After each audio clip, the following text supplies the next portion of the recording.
Now in illustration 2, Z Life Insurance Company Limited had a paid up capital of 10 lakh divided into 1 lakh shares of 10 each. Its net liability on all the contracts as on 31st March 2016 is 96 lakh.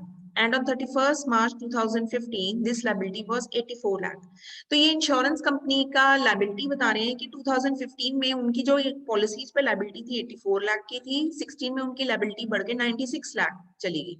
Company ने interim bonus पे करा 2,60,000 का and 20% of the surplus to be allocated to share holders, 20% to reserves and balance being carried forward. यानी ये appropriations दी हुई हैं कि जो सरप्लस है उसका कितना हिस्सा शेयर होल्डर्स के लिए रखना है, कितना रिजर्व्स में डालना है और कितना बैलेंस शीट में बैलेंस फॉरवर्ड करना है। और हमारे पास जो आइटम्स दी हुई है, सबसे पहले प्रीमियम लेस री इंश्योरेंस प्रीमियम। क्लियरली ये प्रीमियम क्या है, रेवेन्यू अकाउंट का शेड्यूल 1 है। इंटरेस्ट, डिविडेंड एंड रेंट ये इनकम फ्रॉम इन्वेस्टमेंट्स हैं। फीस चार्ज करती है हमेशा इंश्योरेंस कंपनी, तो ये ए में जाएगा। इनकम टैक्स कंपनी पे करती है तो ये बी में जाएगा। मैनेजमेंट एक्सपेंसेस, ऑपरेटिंग एक्सपेंसेस है बी में जाएंगे। एनुटीज पेड मतलब बेनिफिट्स पेड ये सी में जाएगा। कमीशन भी कंपनी पे करती है तो ये बी में जाएगा। यहाँ राइट साइड पे हमें सरेंडर दिए हैं, सरेंडर मींस ये क्लेम पे करती है इंश्योरेंस कंपनी, तो ये बेनिफिट्स पेड सी में जाएगा। सरप्लस ऑन रीवैल्यूएशन ऑफ रिवर्शंस, ये कुछ सरप्लस है, ये एक तरह की इनकम है इंश्योरेंस कंपनी की, तो ये ए में ऐड होगा। री इंश्योरेंस इररिकवरेबल वर्ड है, ये वो अमाउंट है जो कंपनी को मिलनी ही नहीं, तो ये एक तरह से उनके वो खर्चे या बैड डेट्स हैं जो उनको रिकवर नहीं होने, तो ये एक तरह के बैड डेट्स बी में जाएंगे। क्लेम्स, लेस री इंश्योरेंस क्लेम्स, कुछ क्लेम पे करने हैं, ये बेनिफिट्स पेड सी के अंडर जाएगा। कंसिडरेशन फॉर एनुटीज ग्रांटेड, ये कंसिडरेशन है, ये कंसिडरेशन हमेशा कंपनी रिसीव करती है, तो ये ए के अंडर जाएगा। नाउ सबसे पहले फॉर्मेट जब हम बनाएंगे, ऊपर कंपनी का नाम G life insurance company limited, revenue account for the year ending 31 March 2016। सबसे पहले हम प्रीमियम लिखते हैं अकॉर्डिंग टू शेड्यूल 1। ये चेक कर लेते हैं, प्रीमियम की अमाउंट है 57,20,000, वो हमने लिख ली।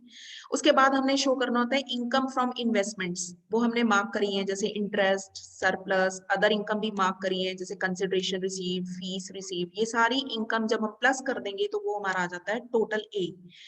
उसके बाद हमने डालना होता है बी। बी में हम डालने होते हैं हमने कमीशन पेड, ऑपरेटिंग एक्सपेंसेस, कोई बैड डेट्स या इनकम टैक्स पेड, ये सारी आइटम्स हमने मार्क कर ली हैं। That is your total B 13,76,000। उसके बाद हमने डालना है total of C. C is benefits paid. Benefits कितने पे करे हैं वो एक बार चेक कर लेते हैं। यहाँ पे हमें बेनिफिट्स पेड एज सच हमें कैलकुलेट करने पड़ेंगे, तो let us see the working notes.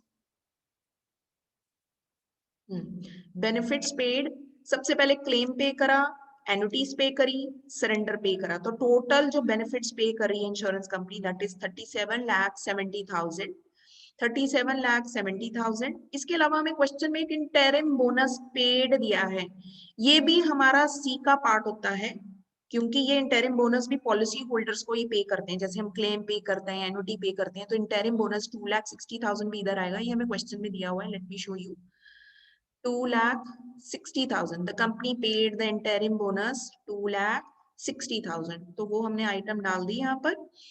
Next हमने चेंज इन वैल्यूएशन कैलकुलेट करनी है। सी आपको क्वेश्चन में क्लियरली बताया है कि 2015 में जो लायबिलिटी थी वो 84 लाख की है, 2016 में लायबिलिटी ये बढ़कर होगी 96 लाख की। तो ये जो डिफरेंस इन लायबिलिटी है, ये 12 लाख का जो डिफरेंस है, ये लायबिलिटी अल्टीमेटली कंपनी ने पे करनी है। तो ये पेमेंट्स कहाँ से दिखाते हैं, हम सी से दिखाते हैं, तो इसीलिए change in valuation of liability भी हम यहाँ डालेंगे, क्योंकि कंपनी ने अल्टीमेटली पेमेंट्स दिखानी है। उसके बाद सरप्लस दिखाएंगे, surplus is A minus B minus C. 21,10,000 का सरप्लस आया। अब इसमें से एप्रोप्रिएशन होनी है, जो क्वेश्चन में ऑलरेडी आपको बताया है। Let me check show you कौन कौन सी एप्रोप्रिएशन होनी है। सी 20% शेयर होल्डर्स को, 20% रिजर्व्स को, और बैलेंस कैरिड होना है forward for the future purpose. तो हम ये कैसे कैलकुलेट करेंगे, 20% शेयर होल्डर्स को, ये सरप्लस का कैलकुलेट होगा, जो सरप्लस हमने निकाला है 21,10,000 का 20%, that comes to be 4,22,000। Then reserves में भी हमने 20% डालना है, वो भी सरप्लस का ही डालेंगे, 4,22,000। अब ये हम बैलेंसिंग फिगर निकालेंगे, कैसे? सरप्लस है 21,10,000 का, उसमें से ये दोनों हम माइनस कर देंगे, तो ये balancing figure is balance carried forward for future appropriations.